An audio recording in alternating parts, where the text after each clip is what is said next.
is incomplete. Coverage was off. And they're indeed going to go for it here on 4th down. So trailing here in the last quarter. Let's see how right it on 4th down, unable to convert. And the Chiefs will have the football back in excellent field position. Trying to shake off the interception from the last drive. He'll look to throw. A lot of times it's that first read that you have. Pacheco gets it and tries the left side. And shedding the tackle, and now some room. And he's going to get this inside the 30. First down for the Chiefs. Solid chunk of yardage, 17 on the play. Picked up by the Bears. And his guys are going to take over at the 21-yard line. Partner, that one looked like it was over. I mean, they had control, had the football, and the defense had to make a play in order to keep them in the game. That's exactly what they did. And now that door ajar. Nowhere to go here. He lost the football. Oh, and one of the linemen on the other side is... And the ball is knocked out. So it goes as a fumble, but the key thing, not a fumble loss. Yeah, that stat's big, isn't it? I mean, I remember watching teams play. The ball might be on the ground a number of times during the game, but the other team doesn't get it.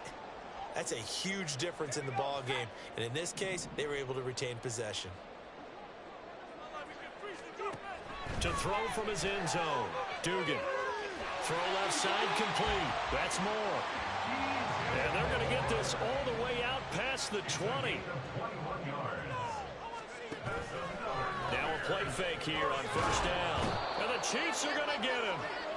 Felix and Udike Uzama able to run him down for a loss of 12 that time. Well, many times when you talk about mobile quarterbacks, you get the sense that they feel like they can get out of any bad situation. They keep moving around and trying to emulate guys like the Scrambler or the Dodger. Instead, they keep losing yardage and digging themselves a hole that they can't get out of. Throwing on 2nd and long. Duggan. It's incomplete. Took a shot, couldn't connect. Give it big credit for his coverage right there, because when he saw the route break deep, he stayed in position to prevent a completion while avoiding any risk of a flag.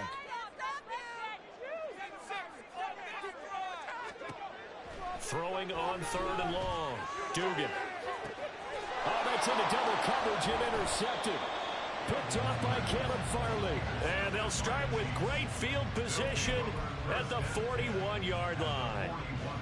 Well, certainly not on their side offensively. They had to take some chances, but that interception will further hinder their already slim chance at victory. Yeah, and you're talking about time not on their side, but it certainly is on the defense's side, and they understood that. They knew they had to press it a little bit, and they planned accordingly. And what a benefit for them, able to pick that one off and hopefully put this game away. And he gets this to the 35. Good for a gain of 5.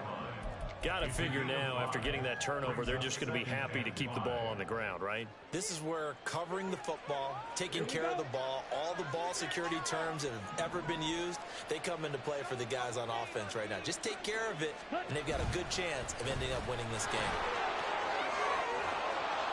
And he'll be a little shy of the 25 here at the 26-yard line. 122 yards rushing for him now, as he has been tremendous all day long. No doubt those are the types of carries they're looking for here, Charles. The lead in the 4th quarter. This is when coaches that have a reliable running game, they breathe a little easier on the sideline. Yeah, they love the idea that they can take the air out of the football at this point of the game. That means they're really counting on that offensive line, counting on the runners, taking care of the football. Because you're going to tell your quarterback, hey, no time to be a hero. We're not going to throw it here. Just eat up that clock. And if you have the ball, they can't score. Line of scrimmage, the 15. It's 1st and 10.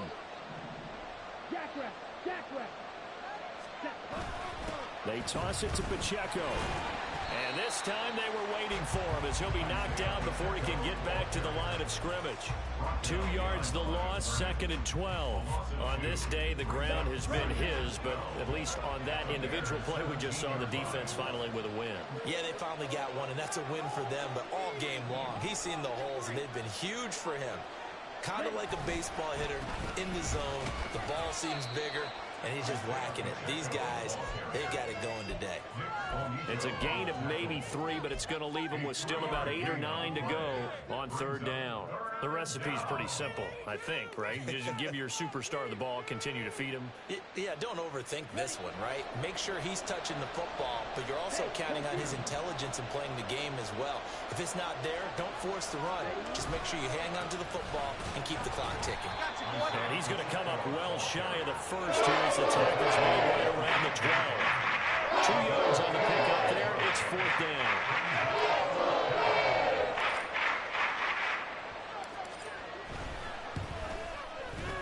And his kick here is good. And that will extend their lead even further.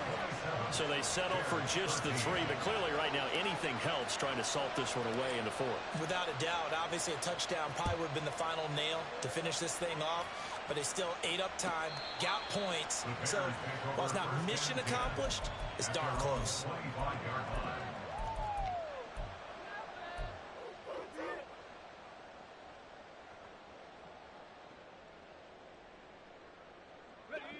The Bears offense ready to go for their next drive. So now, Charles, this drive maybe a touch more important, trying to erase the memory of that interception they had the last time out. Yeah, and everyone goes through this because even the best of the game, you're going to have games where it just doesn't go right for you and interceptions result. So, frankly, to me, it's all about how you respond, not just the types of plays that you call, but how you carry yourself, how you show your team that you're still with it, and how you continue to lead. To throw again on 2nd down. Duggan. And this is intercepted, and that should do it. And he's able to get it back to right around the 27. Well, that's 3 picks he's now thrown in this game. And I know this, the holiday season, because here we are in December. Right, it is the season of giving. Maybe for his own sake after the game, he may have to announce that he's donating certain amounts to charity for each interception that he threw. A 1st down run, not going to get him a whole lot. Maybe a yard. Yeah, it looks like just 1 yard there. So that'll bring up 2nd and 9. 2nd and 9. They'll try and run some clock here as they keep it on the ground. This will be a short gain of 3 before he's brought down at the 22. Brandon, I've got to think this offensive line has got some smiles on its faces. And I know it sounds crazy, but they practiced for this back in training camp. They knew they'd be in situations where it'd be extra defenders in the box coming after them, trying to keep them from locking down a game. Right now, they want to show the world they're up to the challenge. This is a big 3rd down, and you'd have to think we'd see a timeout right away if they can't stop him here.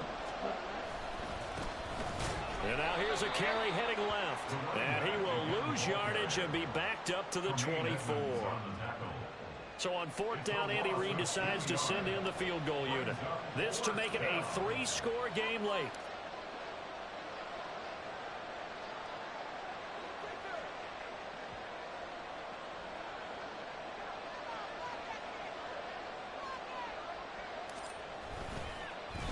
Oh, they get to the football. It's blocked. Now it's scooped up, and this is a live football. So 3 points left on the table thanks to a great play there on special teams. They just couldn't protect long enough, Charles, to get that kick away. Yeah, special teams coaches aren't just simply there to applaud, right? And they're not just there to encourage. They're there to find weaknesses where you can go block the kick. Give them big credit for that one. Good scouting, and they execute. It's caught inside the 25. Here we go. 1st and goal.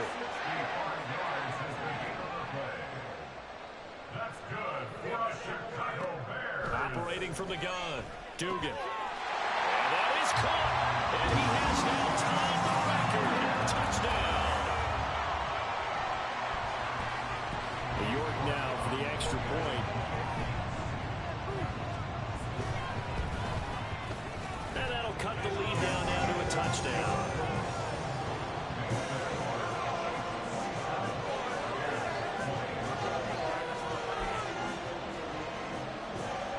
So still a little over 40 seconds to go. Time enough to put a drive together if they can get this onside kick. And the Chiefs have got it. And with that, they should have a victory as well. Well, 4th quarter, they felt like they needed the football back. Unfortunately, they couldn't get it. And I know we brought analytics into the game, and someone has said here that the data says that when a team's expecting an onside kick, 80% of the time, the team expecting it, they do actually recover the ball, which is what we saw here. I just wonder if that number is much more of a anecdotal type of a number. Kind of like when the coaches tell us, well, when you score on special teams, 93% of the time you win the game. I'm still waiting to see that number as empirical.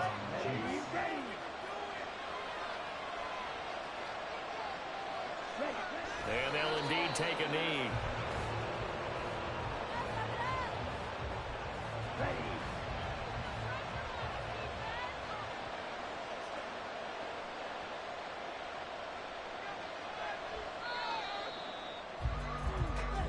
So this one in the win column for Kansas City. And you've got to say, CD, it was the defense who had a big part in the W. Well, without question, when you force 4 turnovers, you get to enjoy the spoils of victory, don't you? It's rare that you force 4 turnovers and lose a ball game. That's almost unheard of. They carried this one home. You talk about celebrating.